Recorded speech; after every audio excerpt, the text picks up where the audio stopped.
ಹಲವು ಅಪರಾಧ ಪ್ರಕರಣಗಳಲ್ಲಿ ಭಾಗಿಯಾಗಿ ನ್ಯಾಯಾಲಯದ ವಿಚಾರಣೆ ವೇಳೆ ಹಾಜರಾಗದೆ ಸುಮಾರು 2 ವರ್ಷಗಳಿಂದ ತಲೆಮರೆಸಿಕೊಂಡಿದ್ದ ಆರೋಪಿ ದೇರಳಕಟ್ಟೆ ಪುದನಿ ನಗರದ ನಿವಾಸಿ 32 ವರ್ಷದ ಫರಾಜ್ ಯಾನೆ ಮೊಹಮ್ಮದ್ ಫರಾಜ್ ಎಂಬಾತನನ್ನ ಮಂಗಳೂರು ಸಿಸಿಬಿ ಪೊಲೀಸರು ಬಂಧಿಸಿದ್ದಾರೆ.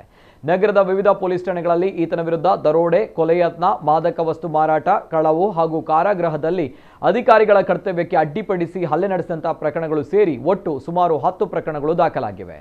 ನ್ಯಾಯಾಲಯದಿಂದ ಜಾಮೀನಿನ ಮೇಲೆ ಬಿಡುಗಡೆಯಾದ ನಂತರ ವಿಚಾರಣೆಗೆ ಹಾಜರಾಗದೆ ಈತ ತಲೆಮರೆಸಿಕೊಂಡಿದ್ದ ಆರೋಪಿಯ ವಿರುದ್ಧ ಉಳ್ಳಾಲ ಪೊಲೀಸ್ ಠಾಣೆಯಲ್ಲಿ ಕೊಲೆಯತ್ನ, ದರೋಡೆ, ಹಲ್ಲೆ, ಕಳವು ಸೇರಿದಂತೆ 4 ಪ್ರಕರಣಗಳು ದಾಖಲಾಗಿವೆ. ಕೋಣಾಜೆ ಪೊಲೀಸ್ ಠಾಣೆಯಲ್ಲಿ ಹಲ್ಲೆ, ಬೆದರಿಕೆ ಮತ್ತು ಕಳವು ಸಂಬಂಧಿತ 2 ಪ್ರಕರಣಗಳು, ಉತ್ತರ ಪೊಲೀಸ್ ಠಾಣೆಯಲ್ಲಿ ಹಲ್ಲೆ, ಬೆದರಿಕೆ, ಅಪಹರಣ ಹಾಗೂ ದರೋಡೆಗೆ ಸಂಬಂಧಿಸಿದ 2 ಪ್ರಕರಣಗಳು ದಾಖಲಾಗಿವೆ. ಬರ್ಕೆ ಪೊಲೀಸ್ ಠಾಣೆಯಲ್ಲಿ ಅಧಿಕಾರಿಗಳ ಕರ್ತವ್ಯಕ್ಕೆ ಅಡ್ಡಿಪಡಿಸಿ ಕೊಲೆಯತ್ನ ನಡೆಸಿದಂತಹ 1 ಪ್ರಕರಣ ಹಾಗೂ ಉರ್ವ ಪೊಲೀಸ್ ಠಾಣೆಯಲ್ಲಿ ಮಾದಕ ವಸ್ತು ಮಾರಾಟಕ್ಕೆ ಸಂಬಂಧಿಸಿ 1 ಪ್ರಕರಣ ದಾಖಲಾಗಿದೆ.